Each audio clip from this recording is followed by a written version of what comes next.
മുഖ്യമന്ത്രി കേരളത്തെ അതിദരിദ്രമുക്ത സംസ്ഥാനമായി പ്രഖ്യാപിച്ചെങ്കിലും ആനുകൂല്യങ്ങൾ ലഭിക്കാത്തതിനെ തുടർന്ന് വടക്കാഞ്ചേരി നഗരസഭാ പരിധിയിലെ കുമ്പളങ്ങാട് സ്വദേശിനി 70 വയസ്സുള്ള മേലപാട് ഭുവനേശ്വരിയമ്മ പരാതിയുമായി നഗരസഭയിലെത്തി.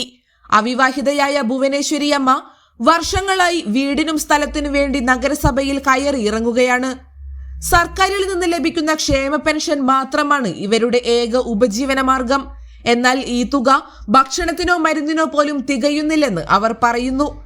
അതിദരിദ്രരുടെ ലിസ്റ്റിൽ ഉൾപ്പെടുത്തുന്നതിനുള്ള സർവേ കഴിഞ്ഞു പോയെങ്കിലും പിന്നീട് യാതൊരു അറിയിപ്പും ലഭിച്ചില്ല. മുഖ്യമന്ത്രിയുടെ പ്രഖ്യാപനം വന്നപ്പോഴാണ് താൻ വഞ്ചിക്കപ്പെട്ടതായി ഭുവനേശ്വരി അമ്മയ്ക്ക് ബോധ്യമായത്. അന്നു മുതൽ ആനുകൂല്യങ്ങൾക്കായി അവർ നഗരസഭയിൽ നിരന്തരം കയറിയിറങ്ങുകയാണ്.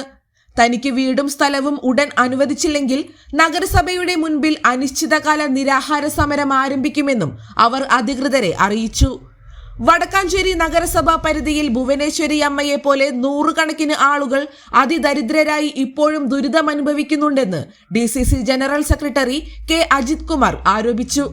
ഇടതു സർക്കാരിന്റെ അതിദരിദ്രമുക്ത സംസ്ഥാനമെന്ന പ്രഖ്യാപനം വെറും തട്ടിപ്പാണെന്നും യഥാർത്ഥത്തിൽ അർഹരായ മുഴുവൻ ആളുകളെയും ലിസ്റ്റിൽ ഉൾപ്പെടുത്തി അവരുടെ പ്രശ്നങ്ങൾക്ക് ശാശ്വത പരിഹാരം കാണണമെന്നും DCC ജനറൽ സെക്രട്ടറി ആവശ്യപ്പെട്ടു.